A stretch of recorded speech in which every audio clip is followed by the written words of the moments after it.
Bakers, Megan here from Ninisca Homestead and the blog niniscamade.com. This morning I'm going to show you a really simple recipe to use up that sourdough starter discard. This cheesy recipe is going to satisfy any snack craving. I really love how it has the salt, but it also has kind of a cheesy tang. Then it also has like a little peppery kick to it. You can make these any flavor that you want.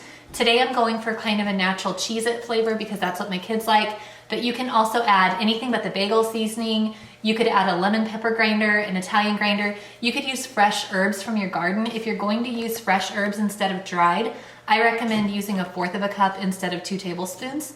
But this is a very versatile recipe. I've even added different vegetable purees into it, like a little tablespoon of tomato puree or a little tablespoon of pumpkin puree to like change the color and change the flavor just a little bit. I'm not gonna overwhelm you with that right now, but just know that that's an option that you can do. Here's a few notes before we get started. This recipe is based off of the original King Arthur sourdough starter discard recipe.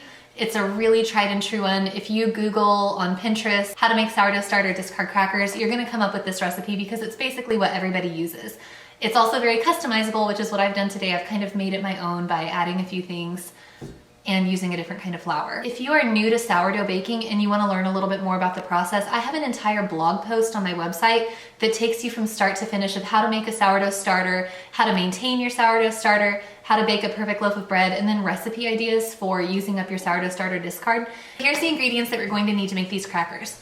I am making a double batch in this video, so if you look at it and you're like, I think you're adding too much, it's because I'm making double. But I'm gonna give you the instructions for just one single batch. You're gonna need a cup of all-purpose flour. Personally, we've switched over to using einkorn flour.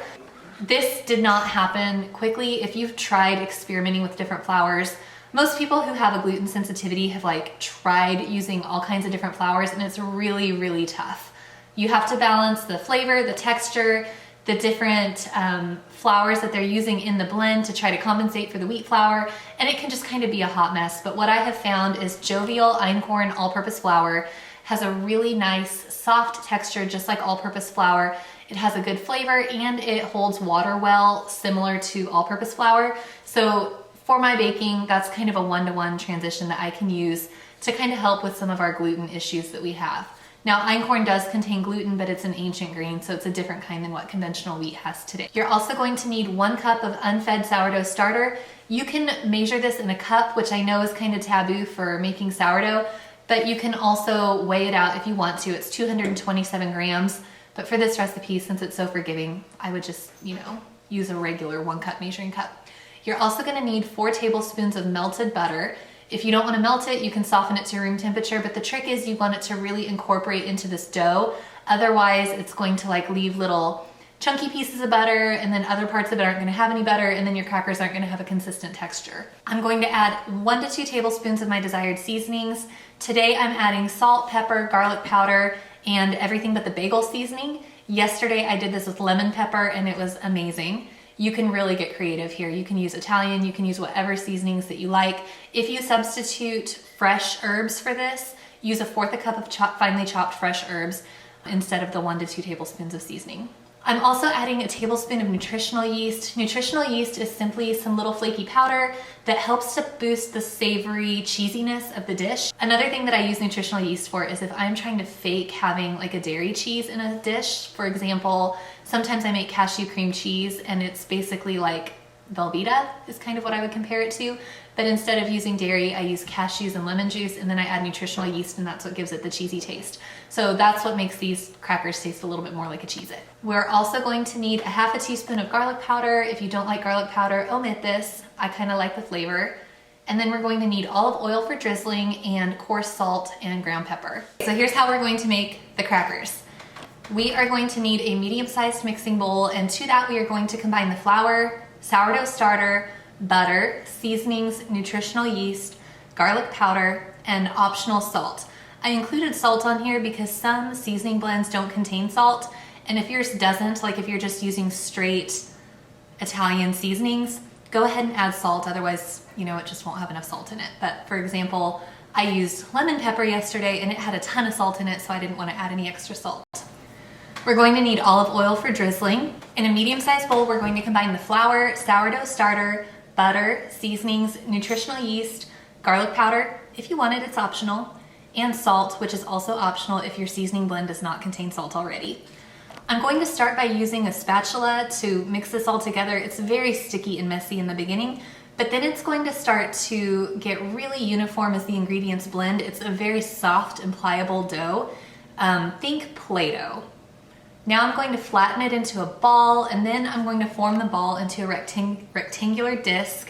And a visual example of this would be like you're wanting it to look kind of like a shoebox lid. One thing I found is that this dough is incredibly difficult to roll out if you don't layer it between 2 sheets of parchment paper. So basically you're creating a little dough sandwich. You're gonna put a sheet of parchment paper or a Silpat liner on the bottom, and then on top you're going to add another one, and then we're going to actually roll over on top of that. We want it to be as thin as possible. About 1/16 of an inch is perfect. Usually mine are slightly thicker than that because they start to tear if I go that thin, but you want it to be really, really thin so that it has a chance to not burn along the edges and then have a slightly doughy middle. You know, you want it to cook evenly. We're going to cut it out using a pastry cutter. You could also use a knife, you could use a pizza cutter. I've used cookie cutters before and my kids really enjoyed having little cookie-shaped crackers. When you do it, just try to make sure that everything is even so that it's going to cook evenly. Now we're going to drizzle it with olive oil and add the salt and coarse pepper.